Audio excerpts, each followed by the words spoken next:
El licenciado Rubén Villaverde, un hombre con mucha trayectoria en política, ha sido concejal, presidente del Consejo Liberante, autoridad en la Caja de Jubilaciones, pues la presidió durante varios años, fue legislador, fue ministro.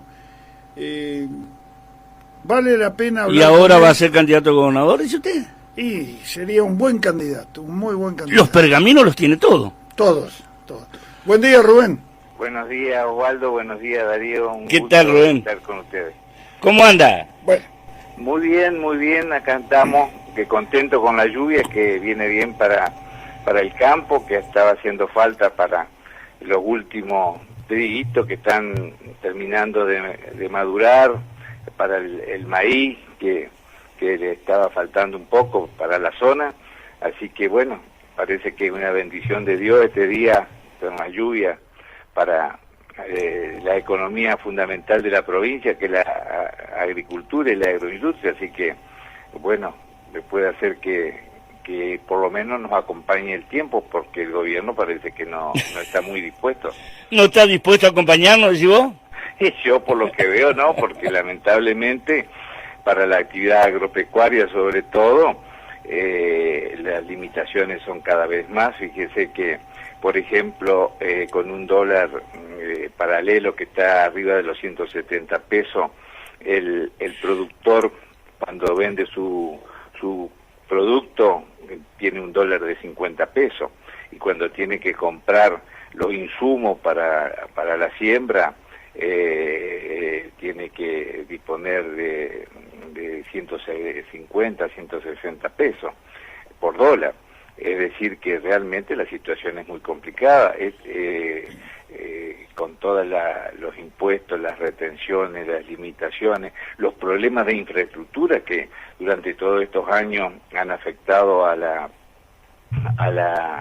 actividad económica de las provincias, particularmente de la provincia de Entre Ríos, con la falta de herramientas básicas como pueden ser las herramientas financieras, un banco de provincia que apoye la actividad económica y del trabajo, un banco de la nación prácticamente ausente para cubrir las necesidades de los productores que generan trabajo genuino. Es decir, que la situación agropecuaria es complicada y está dentro del contexto que evidentemente requiere de la audacia de los inversores del campo y de la agroindustria, por supuesto, para poder enfrentar toda esta problemática. Así que cuando el tiempo ayuda, es una bendición de Dios, porque, como decía,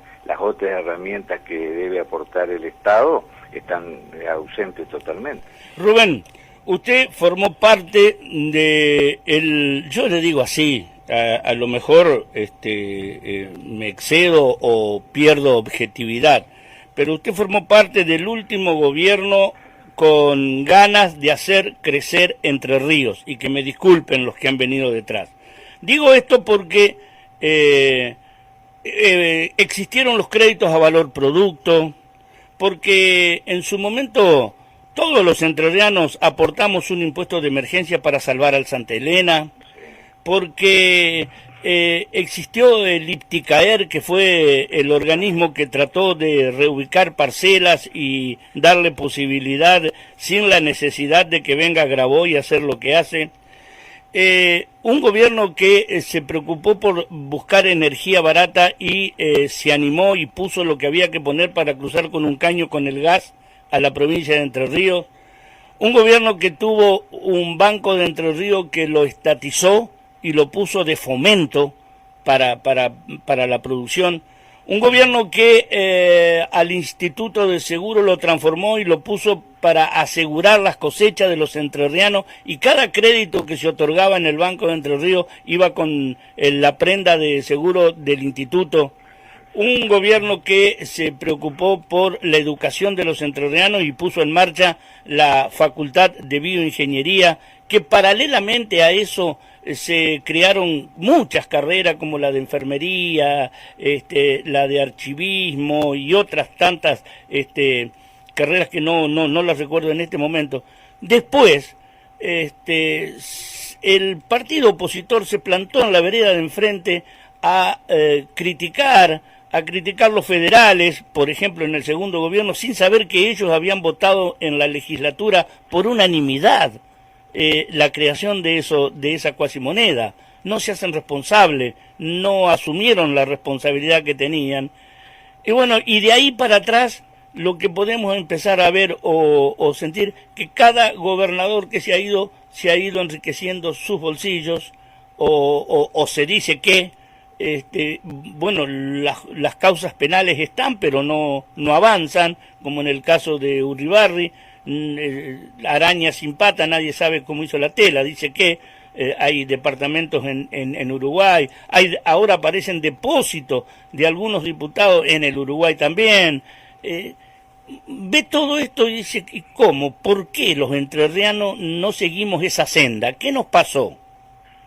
Mire, yo creo que usted ha hecho un panorama realmente muy claro de algunas cuestiones transformadoras que han ocurrido en la provincia y de los problemas que se han enfrentado para resolverlo.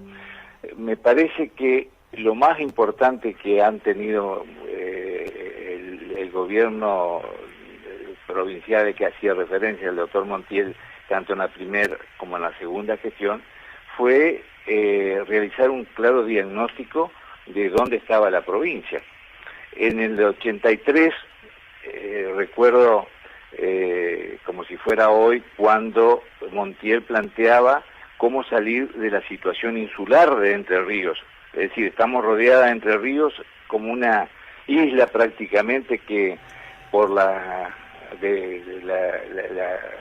situaciones económicas y la situación de desarrollo del país en la década del 40, sobre todo, se fue concentrando en el Gran Buenos Aires, y en Rosario, San Nicolás, la mayor parte de la actividad económica, y Entre Ríos fue expulsando grandemente su población, sin un medio de comunicación prácticamente, donde la situación de los ríos fueron abandonadas, con la destrucción del ferrocarril, con los altos costos del transporte terrestre que iban de la mano de los negocios de las grandes multinacionales, de las empresas automotrices, y que ya aparecían los negocios de las autopistas a través de las concesiones. Es decir, que por otra parte Entre Ríos con situaciones totalmente diferenciadas en la costa del Uruguay, en la costa del Paraná, con un norte totalmente empobrecido y un sur abandonado, con un delta impresionantemente rico, pero totalmente descuidado y en manos de extranjeros en la mayor parte de las cuestiones. Todo esto hacía necesario que haya que enfocar políticas para resolver estos temas, y eran políticas de Estado que, más allá de una cuestión partidaria, debían enfocar problemas estructurales que tienen que ver con las necesidades propias de la provincia y para resolver los problemas de la gente. Por eso usted viene a hacer referencia al tema de la necesidad de tener energía barata. Haber planteado el gasoducto fue realmente una hazaña, una de las obras más importantes de Latinoamérica, incluso reconocida a nivel internacional, hecha con mucha eficiencia, con bajo costo y en tiempo récord. Además, fíjese que en el 83, cuando se asume la primera gestión de la provincia de Montiel, habíamos pasado por una de las mayores inundaciones que nos había dejado prácticamente aislado, porque el túnel estaba, la ruta 168 estaba cortada, y el túnel corría serio riesgo de ser arrastrado por los aguas. Arrasado, tanto es así que una de las primeras medidas del gobierno provincial de Montiel fue contratar a la empresa alemana que había construido el túnel para que venga a hacer un estudio de urgencia, de relevamiento, y ahí salió la cobertura del túnel, que ahora con la bajante se nota y se aprecia con toda claridad la importancia que tuvo esa obra para conservar una de las mayores obras de infraestructura y de decisión política que implicó que la provincia de Entre Ríos y de Santa Fe, en contra de la opinión del gobierno nacional, pudieran construir esa obra de comunicación. Sí, sí, sí. Es decir, que había que tener iniciativa, coraje para ir resolviendo todos estos temas. Lo mismo que la asignación de la tierra y la disposición de este bien para quienes la trabajan. Inclusive ahora muchos hablan de las cuestiones impositivas, pero ya en el 83 Montiel planteaba y se aplicó el impuesto para los latifundios y para las tierras libres de mejora. Es decir, aquellos inversores que venían del extranjero o de otras provincias que compraban tierra en la provincia, la dejaban improductiva y no permitían que los productores entrerrianos pudieran generar riqueza a través de las cosechas que eran fundamentales, porque como estábamos diciendo, la agroindustria y la agricultura en particular, junto con la ganadería, son los factores básicos del desarrollo de la provincia. Entonces, a través del Instituto de Transformación Agraria se fueron asignando cantidades de campos, tanto en Federación como en Tala, en Concordia mismo y en otros lugares, para que una política de participación del Estado asigne a los verdaderos productores con vocación y que demostraran la posibilidad de generar sus propias riquezas y eliminar a través de la concentración de las pequeñas parcelas los minifundios. Acuérdense que habían empezado los problemas de las sucesiones, donde 300 o 400 hectáreas que tenían con los hijos que iban quedando como herederos, quedaban pequeñas porciones que eran improductivas. Entonces la provincia favoreció la acumulación de esos pequeños lotes para hacer una economía de pequeña o mediana escala que fuera realmente posible, una producción económicamente rentable. Y eso fue posible por una mirada, digamos, de contemplar y entender la problemática que venía arrastrando la provincia dentro de un Estado federal que obviamente también había acumulado riqueza económica, financiera en el puerto de Buenos Aires y las mayores decisiones impactando en todas estas cuestiones. Y en cuanto a la problemática de las decisiones de la provincia ya en la segunda gestión, hay que ver cómo se recibió la provincia en el año 2003. En el 2003 la provincia tenía un ahogo financiero realmente tremendo. La deuda en dólares, acuérdense que estábamos en el sistema de Menem del 1 a 1, un dólar, un peso, y teníamos una deuda en el 1999 de casi 1.000 millones de dólares, 1.000 millones de pesos. Para que usted la compare, en el 87, en diciembre del 87, cuando se va a Montiel, la provincia queda con una deuda de 125 millones de dólares, para hacerlo con moneda constante. Es decir, que eso implicaba que la provincia tenía que pagar en el periodo 2000-2001 más de 60 millones de dólares de intereses, más la devolución de la deuda que implicaba más del 60% del presupuesto de la provincia.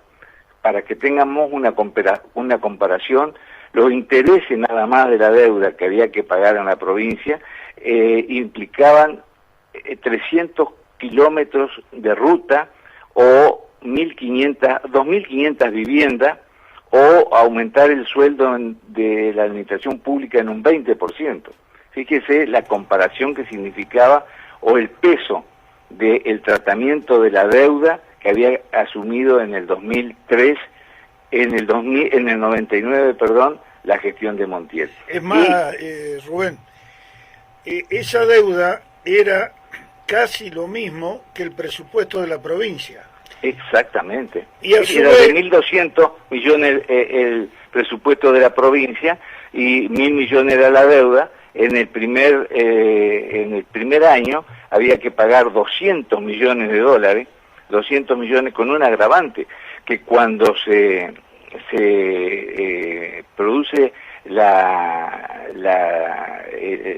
salida de la convertibilidad, de la paridad, con la devaluación los importes que tenían que pagar la provincia eran muchísimo mayores, con otro agravante, que Cavallo, con el gobierno de la Rúa, a través del megacanje, habían tomado toda la plata del mercado, imposibilitando que las provincias pudieran acceder a crédito, primero porque estaban endeudadas y ningún banco le prestaba porque había riesgo de que no pagaran. Segundo, porque las provincias, particularmente Entre Ríos, ya tenían comprometida para el pago de las deudas y del capital y de los intereses por las gestiones anteriores, toda la coparticipación. Así que la única alternativa fue sacar los bonos federales en la provincia, como pasó en el resto de las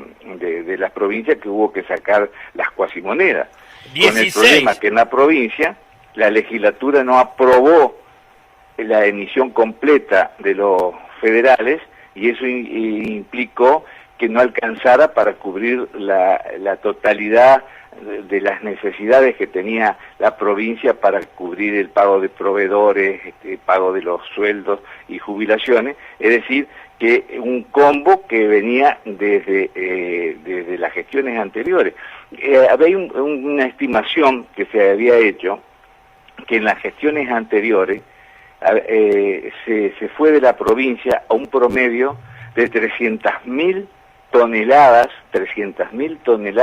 de producción primaria que salían de la provincia por el pago de los intereses y de la deuda pública nacional, pública provincial tomada por las gestiones. Durante varios años, con los mejores precios de la soja, esa plata se iba de la provincia para pagar los intereses y el capital de la deuda asumida en las gestiones anteriores. Evidentemente es un problema que explotó en el 2001 con las cuestiones institucionales que todos conocemos, con los problemas sociales, y que implican obviamente toda el entramado que significó atravesar esta etapa, y que en mucho se parece a algunas cuestiones que hoy tenemos en la provincia, donde hubo que pelear contra sistemas económicos muy importantes, concentrados en cuestiones financieras, pero también contra la corrupción estructural del Estado, contra una justicia que había quedado totalmente dependiente de un sistema político preexistente, con una sala penal que resolvía todos los problemas sin la intervención del Superior Tribunal. Es decir, había una problemática muy fuerte, que había que hacer ese diagnóstico para poder ir resolviéndolo. Pero obviamente para eso se necesitaba el acompañamiento del gobierno nacional, que no lo tuvo porque obviamente desde el gobierno nacional, desde la Rúa, y particularmente con la gestión de Cavallo, los enfrentamientos fueron muy fuertes. Sobre todo ustedes recordarán cuando se quiso resolver el problema del agente financiero, donde el Banco Nación había ganado la licitación. La licitación, y el Banco Central impidió la apertura de las agencias del interior para que pudiera hacerse cargo y favorecer a la banca privada.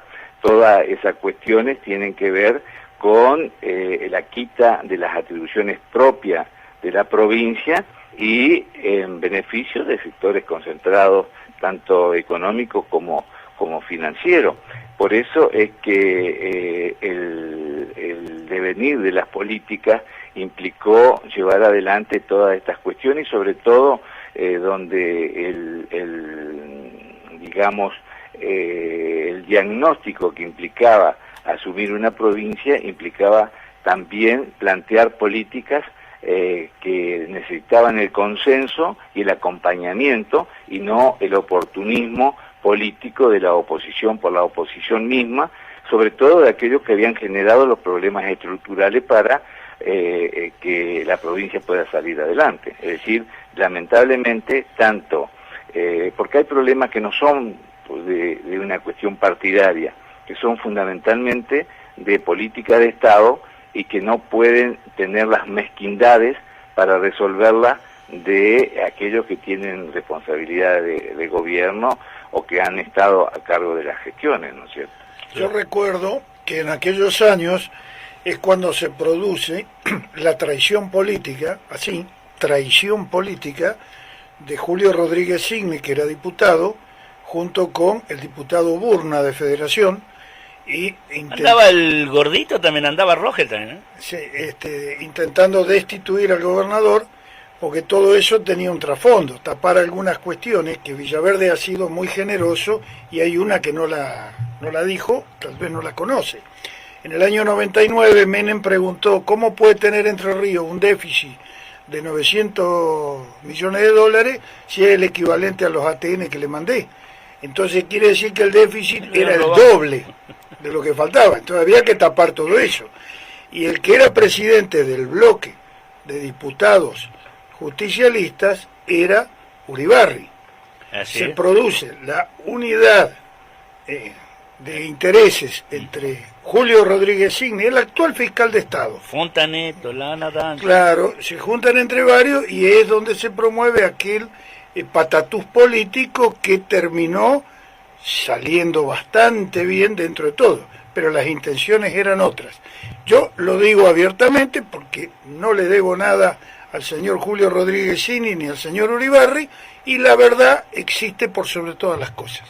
Mire, una de las primeras medidas que planteó la administración en el 99 fue crear la Fiscalía de Investigaciones Administrativas, precisamente porque la mayor parte de las cuestiones que se rumoreaban, que aparecían como irregulares, había que investigarlas y pasarlas a la justicia.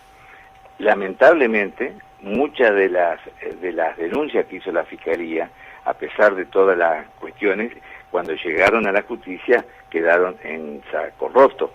Pero todas estas cuestiones la provincia las planteó, las llevó a la justicia porque la Fiscalía no era el organismo de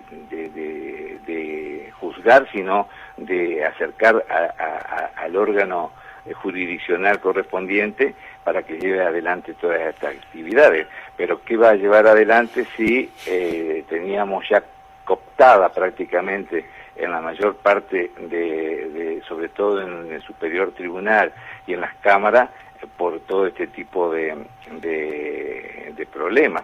Es decir que lamentablemente la provincia ha tenido todas estas cuestiones que ir superando, y llegamos incluso al 2001, donde la problemática social a nivel nacional explotó y explotó también a nivel provincial. Rubén, mira, se nos cierra, haceme el cierre 10:30 porque tenemos un invitado de Jujuy que nos va a hablar sobre lo que es un mulero y bueno, hay una zona, una parte en Jujuy donde únicamente se ingresa con mulas. Los porteños se ríen porque el gobernador de Jujuy le regaló unas mulas a Gendarmería.